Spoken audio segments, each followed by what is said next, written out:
दोस्तों, यह कहानी है लाहौर के किनारे एक पुरानी हवेली के उस रहस्य की जहां 22 साल की खूबसूरत एसपी आयशा खान अकेली रहती थी। एक रात जब बारिश जोरों से बरस रही थी, उन्होंने अपने 14 साल के नौकर बिलाल को अपने बेडरूम में बुलाया। जो हुआ, उसने बिलाल की जिंदगी पलट दी। न बीवी की जरूरत, न पैसों की फिक्र। लेकिन सवाल यह है, ऐसा क्या था उस लड़के में कि एसपी मैडम उसकी हर ख्वाहिश पूरी करने को मजबूर हो गई? क्या यह सिर्फ एक नौकर था या इसके पीछे छिपा था कोई गहरा रहस्य जो आयशा के दिल को हिला गया?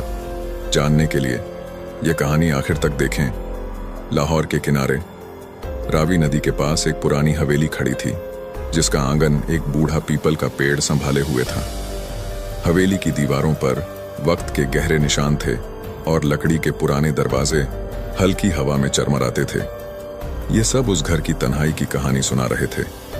इसी हवेली में रहती थी एएसपी आयशा खान। सिर्फ 22 साल की उम्र में अपनी मेहनत, हौसले और सख्त मिजाज के दम पर पूरे शहर में मशहूर। उनकी आंखों में इंसाफ की चमक थी और चेहरे पर ऐसी दिलकशी कि देखने वाला एक पल के लिए ठिठक जाए। लेकिन 3 साल पहले एक पुलिस ऑपरेशन में उनके शौहर डीसीपी जैन खान शहीद हो गए। जैन एक ईमानदार और निडर अफसर थे और उनकी मौत ने आयशा के दिल से रोशनी छीन ली। गम को उन्होंने दिल में छिपाया और अपनी ड्यूटी में झोंक दिया। बन गई शहर की सबसे कम उम्र और सख्त एएसपी। यह हवेली बड़ी थी, खामोश और सुनसान। आयशा यहां अकेली रहती थी। कई बार उनके वालिदैन ने कहा, आयशा, शहर के किसी आरामदायक फ्लैट में शिफ्ट हो जाओ। मगर आयशा के लिए इस घर की हर दीवार, हर कमरा जैन की यादों से भरा था। हर सुबह वह वर्दी पहनकर दफ्तर निकलती, शाम तक केस और फाइलों में उलझती और रात गए थकी हारी लौटती। मगर जैसे ही हवेली के दरवाजे के अंदर कदम रखती, एक गहरा सन्नाटा उनके दिल पर बोझ बनकर छा जाता। एक शाम जब वह खिड़की के पास खड़ी बारिश की बूंदों को देख रही थी, उनकी पुरानी दोस्त इंस्पेक्टर सना मलिक मिलने आई। चाय पीते हुए सना ने संजीदगी से कहा, आयशा, तुझे कोई नौकर रख लेना चाहिए। घर का काम संभल जाएगा और तेरा अकेलापन भी थोड़ा कम होगा। सना ने मुस्कुराते हुए कहा, दिल भी हल्का रहेगा। आयशा ने पहले तो इनकार किया, मगर सना के बार बार कहने पर हार मान ली। कुछ दिन बाद एक दोपहर सना खुद एक लड़के को लेकर हवेली पहुंची। यह लड़का 14 साल का था, दुबला पतला मगर हल्की सी मजबूती वाले जिस्म का। उसकी आंखें चमकती थीं और चेहरे पर मासूम पर पूरा एतमाद वाली मुस्कान। उसका नाम था बिलाल। वह आते ही बोला, आदाब मैडम, और फिर धीरे से आंगन में खड़ा हो गया। उसके पांव में घिसे हुए पुराने चप्पल, हाथ में एक छोटा सा कपड़ों का थैला और आंखों में ऐसा सुकून जैसे यह जगह उसके लिए नई नहीं थी। आयशा ने उसे काम पर रख लिया। बिलाल अब खाना बनाता, घर की सफाई करता, बगीचे की देखभाल करता और छोटे मोटे काम संभालता। मगर एक बात आयशा को हैरान करती थी, बिलाल हर काम इतनी सफाई और तरीके से करता जैसे बरसों से इस हवेली का हिस्सा हो। खाना बनाता तो उसकी खुशबू बिल्कुल जैन के पसंदीदा खाने जैसी होती। जब वह चाय बनाता, उसका जायका वैसा ही था जैसा जैन के हाथ की चाय का। पहले आयशा ने सोचा शायद यह इत्तेफाक है, मगर वक्त के साथ बिलाल की छोटी छोटी आदतें उन्हें और भी परेशान करने लगीं। एक रात आयशा अपनी डायरी में कुछ लिख रही थी। सुबह उठी तो देखा डायरी उसी पन्ने पर खुली पड़ी थी जैसे कोई रात में उसे पढ़कर गया हो। एक और दिन उन्होंने देखा बिलाल उनकी पसंदीदा किताबों को बुक शेल्फ पर बिल्कुल उसी तरह से रखता जैसे जैन रखा करते थे। यह सब बातें उनके दिल में सवाल उठाने लगीं। यह लड़का कौन है? क्या यह सिर्फ एक नौकर है या इसके पीछे कोई रहस्य छिपा है? एक रात जब जोर से बारिश हो रही थी और आयशा दफ्तर से लौट रही थी, हवेली की बिजली आंधी की वजह से चली गई। उन्होंने टॉर्च जलाई और दरवाजा खोला तो देखा बिलाल पहले से ही हाथ में मोमबत्ती लिए खड़ा था, जैसे उसे पता हो कि वह अभी आएंगी। उसकी धीमी आवाज में कहा, मैडम, आप तो पूरी भीग गई हैं, मैं चाय बना दूं? आयशा ने उसकी आंखों में देखा, वही गहराई, वही चमक जो कभी जैन की आंखों में दिखती थी। एक पल के लिए उनका दिल जोर से धड़का। वह एकदम से चुप हो गई और अपने कमरे की तरफ बढ़ गई। मगर उनके जहन में एक तूफान उठ रहा था। क्या यह लड़का सच में वैसा था जैसा वह सोच रही थी, या उनका दिल उन्हें धोखा दे रहा था? दोस्तों, लाहौर की उस पुरानी हवेली में जहां एसपी आयशा खान अकेली रहती थी, एक रात का वाकया बिलाल के लिए किस्मत का दरवाजा खोल गया। 14 साल का यह नौकर, जिसकी आदतें आयशा के मरे हुए शौहर जैन से मिलती थीं, एक रात उनके बेडरूम में गया। उसके बाद उसकी जिंदगी बदल गई। न पैसों की फिक्र, न किसी और ख्वाहिश की कमी। मगर सवाल यह है, क्या रहस्य था उस रात का? क्या बिलाल सच में वही था जो आयशा सोच रही थी, या कोई और ही खेल चल रहा था? जानने के लिए यह कहानी आखिर तक देखें। बारिश की आवाज हवेली की छत पर तीर की तरह चुभ रही थी। आयशा खान अपने बेडरूम के दरवाजे पर एक पल के लिए रुकी। उनका टॉर्च हाथ में थर-थर कांप रहा था। उनका यूनिफॉर्म भीगा हुआ था, बदन ठंडा, मगर दिल में एक अजीब सी गर्मी थी। बिलाल की आवाज, मैडम, आप तो पूरी भीग गई हैं, मैं चाय बना दूं? अब भी उनके कानों में गूंज रही थी, धीमी लेकिन गहरी। उसकी आंखों की चमक वही पुरानी वाली चमक जो जैन की आंखों में होती थी, आयशा के दिल को छू गई। उन्होंने जल्दी से कहा, हाँ बना दो, और अपने कमरे की तरफ बढ़ गई। मगर उनका जहन एक तूफान में डूब रहा था। यह लड़का कौन है? क्या यह सच में इत्तेफाक है या कुछ और? आयशा ने कपड़े बदले, मगर उनका ध्यान कहीं और था। बिलाल की आदतें, किताबों को उसी तरह रखना, चाय का वही जायका, खाने की वही खुशबू, अब इत्तेफाक नहीं लग रहे थे। जैसे यह सब कोई जानबूझकर खेल रहा हो। वह बिस्तर के किनारे बैठी अपने नाइट स्टैंड पर रखी जैन की तस्वीर को देखा। जैन की मुस्कान, वह नरमी और हिम्मत का मेल अब भी उनके दिल को छेद जाती थी। क्या मैं पागल हो रही हूं? उन्होंने धीरे से कहा, अपने माथे को रगड़ते हुए। नीचे से चूल्हे की आवाज आई, और थोड़ी देर बाद बिलाल एक ट्रे में चाय लेकर आया। उसने धीरे से दरवाजा खटखटाया और अंदर आया। आयशा ने उसे देखा, उसकी मासूम सी शक्ल, लेकिन आंखों में एक अजीब सी गहराई। वह ट्रे रखते हुए बोला, मैडम, चाय गर्म है, ठंडी ना होने दें। आयशा ने चाय का कप उठाया, और पहली चुस्की में ही उनका दिल दोबारा धड़का। यह वही जायका था, अदरक और इलायची का वह परफेक्ट बैलेंस जो जैन बनाया करता था। उन्होंने बिलाल को घूरा, मगर वह चुपचाप नजरें झुकाए खड़ा था। बिलाल, आयशा ने धीमी आवाज में कहा, तुम्हें यह चाय बनाना कहां से सीखा? बिलाल ने एक पल के लिए उनकी तरफ देखा, फिर मुस्कुराते हुए कहा, मैडम, मेरी अम्मी बनाती थी, मैं उसी से सीखा। आयशा का दिल संकट में डूब गया। जैन ने भी यही कहा था जब उन्होंने उससे पहली बार चाय के बारे में पूछा था। क्या यह सच था या बिलाल झूठ बोल रहा था? उस रात आयशा ने फैसला किया कि वह बिलाल पर नजर रखेगी। अगले कुछ दिनों में उन्हें और भी अजीब बातें दिखीं। एक सुबह जब वह दफ्तर के लिए निकल रही थी, उन्होंने देखा कि बिलाल आंगन में बैठा एक पुराना रेडियो ठीक कर रहा था। यह वही रेडियो था जो जैन अपने साथ पुलिस क्वार्टर्स से लाया था। आयशा ने कभी उसे चलते नहीं देखा, मगर बिलाल के हाथों में वह गूंज रहा था, और उसमें से वही पुराना गाना बज रहा था जो जैन को पसंद था। यह रात भीगी भीगी। आयशा का दिल एक पल के लिए रुक गया। उसने बिलाल से पूछा, यह रेडियो तुमने कहां से लिया? बिलाल ने मासूमियत से कहा, मैडम, यह तो आंगन के स्टोर में पड़ा था, मैंने सोचा ठीक कर दूं। आयशा के लिए यह सब अब हद से ज्यादा हो रहा था। वह रात को अपने कमरे में बैठी अपनी डायरी खोली और लिखने लगी, बिलाल कौन है? क्या यह जैन की रूह है या मैं अपना जहन खो रही हूं?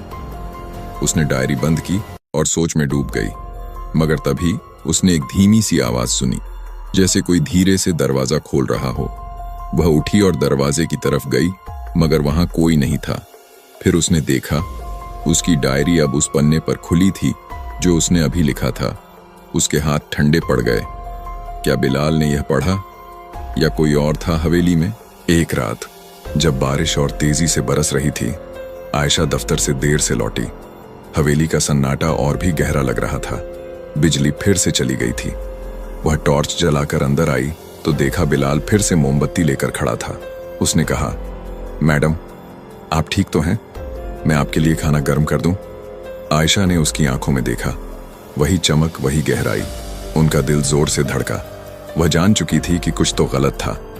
बिलाल, उन्होंने धीमी लेकिन सख्त आवाज में कहा, मुझे तुमसे कुछ बात करनी है, मेरे कमरे में आओ। बिलाल ने सिर झुकाया और कहा, जी मैडम। दोनों आयशा के बेडरूम की तरफ चले। हवेली का सन्नाटा अब और भी डरावना लग रहा था और हर कदम के साथ आयशा के दिल में एक नई शंका जग रही थी। क्या वह बिलाल को गलत समझ रही थी या सच में उस लड़के के पीछे कोई रहस्य था? जैसे ही वह कमरे में पहुंची, बिलाल ने दरवाजा बंद किया। आयशा का दिल जोर से धड़का। उसने अपनी रिवॉल्वर टेबल पर रखी थी और उसकी नजर एक पल के लिए उस पर गई। तभी बिलाल ने धीरे से कहा, मैडम, मुझे आपको कुछ बताना है, जैन साहब के बारे में। यह बात आयशा के लिए एक सदमा थी। क्या बिलाल सच में जैन का कोई रहस्य जानता था या यह उसका कोई खेल था? क्या इस हवेली में कोई और भी छिपा था जो सब देख रहा था? जानने के लिए यह कहानी आखिर तक देखें। हवेली के बेडरूम का सन्नाटा आयशा के दिल की धड़कन से टकरा रहा था। बारिश की आवाज अब भी बाहर गूंज रही थी, लेकिन अंदर का मंजर उससे भी ज्यादा तूफानी था। बिलाल ने दरवाजा बंद किया और उसकी आवाज, मैडम, मुझे जैन साहब के बारे में कुछ बताना है, आयशा के जहन में बम की तरह फटी। उन्होंने अपनी रिवॉल्वर की तरफ एक पल के लिए देखा जो टेबल पर रखी थी, मगर अपने आप को संभाला। वह एक सख्त पुलिस अफसर थी और उनका दिल चाहे कितना भी धड़क रहा हो, वह अपने होश नहीं खोना चाहती थी। बोल, क्या बात है? आयशा ने सख्त लेकिन धीमी आवाज में कहा। अपनी आंखें बिलाल के चेहरे पर टिकाईं। उसकी आंखों में वही चमक थी, वही गहराई जो जैन की होती थी, लेकिन अब उसमें एक अजीब सी बेचैनी भी दिखाई दी। बिलाल ने सिर झुकाया, जैसे सोच रहा हो कि कहां से शुरू करे। फिर उसने धीरे से कहा, मैडम, मैं जैन साहब को जानता था। आयशा का दिल एक पल के लिए रुक गया। क्या मतलब? उन्होंने तेजी से पूछा, अपनी आवाज में गुस्सा और हैरानी का मेल। जैन तो 3 साल पहले शहीद हो गए। तुम उस वक्त कितने साल के थे? 11। तुम उन्हें कैसे जान सकते हो? बिलाल ने एक गहरी सांस ली और कहा, मैडम, मैं उनके लिए काम करता था। उनके ऑफिस के पास एक छोटी सी चाय की दुकान थी, वहां मैं चाय बनाता था। जैन साहब रोज आते थे और मुझसे बातें करते थे। उन्होंने मुझे यह चाय बनाना सिखाया था और यह भी बताया था कि उन्हें किताबें कैसे पसंद हैं। आयशा के होश उड़ गए। यह बात उनके लिए एक सदमा थी। जैन ने कभी उनसे किसी चाय वाले लड़के का जिक्र नहीं किया था, मगर बिलाल की बातों में एक अजीब सी सच्चाई थी। वह उसकी आंखों में झूठ नहीं देख सकी, लेकिन फिर भी उनका दिल मानने को तैयार नहीं था। तो तुम यहां कैसे आए? उन्होंने पूछा, अपनी आवाज को सख्त रखते हुए। और यह सब, ये किताबें, ये रेडियो, ये सब तुम्हें कैसे पता है? बिलाल ने एक पल के लिए चुप्पी साध ली, फिर धीरे से कहा, मैडम, यह हवेली, मैं यहाँ पहले भी आया हूँ। जैन साहब मुझे एक बार यहाँ लाए थे जब आप दफ्तर में थीं। उन्होंने मुझे कहा था कि यह घर उनकी अमानत है। आयशा के हाथ ठंडे पड़ गए। जैन ने किसी को इस हवेली में लाया था और उसने कभी उनसे बताया क्यों नहीं? बिलाल, झूठ मत बोलो, आयशा ने सख्त लहजे में कहा। अगर यह सच है तो तुमने मुझे पहले क्यों नहीं बताया? बिलाल ने नजरें झुकाईं और कहा, मैडम, मुझे डर था कि आप बुरा मान जाएंगी। मैं तो सिर्फ काम करने आया था, मगर जब मैंने यह घर देखा, मुझे जैन साहब की याद आई। आयशा का जहन तेजी से चलने लगा। क्या बिलाल सच बोल रहा था या यह कोई खेल था? उसने अपनी पुलिस ट्रेनिंग का इस्तेमाल किया और बिलाल से और सवाल पूछने शुरू किए। तुमने जैन के बारे में और क्या जाना? क्या उन्होंने तुझे कुछ और बताया? बिलाल ने धीरे से कहा, मैडम, उन्होंने एक बार कहा था कि उनके पास एक बड़ा रहस्य है, किसी फाइल के बारे में जो उन्होंने छिपाई थी। वह फाइल उनके लिए खतरनाक थी और शायद इसी वजह से। उसने बात अधूरी छोड़ दी। आयशा के कान खड़े हो गए। किस फाइल की बात कर रहे हो? उन्होंने झट से पूछा। बिलाल ने सिर झुकाया और कहा, मैडम, मुझे ज्यादा नहीं पता, बस इतना सुना था कि वह फाइल यहां हवेली में छिपाई गई है। आयशा के दिल में एक नई शंका जगी। जैन के ऑपरेशन के दौरान उनकी मौत एक एनकाउंटर में हुई थी, लेकिन पुलिस ने कभी इसकी पूरी तशरीफ नहीं की थी। क्या जैन किसी बड़े केस में उलझा था? और क्या यह फाइल उनकी मौत का रहस्य खोल सकती थी? उस रात आयशा ने बिलाल को वापस भेजा और अपने कमरे में अकेली बैठ गई।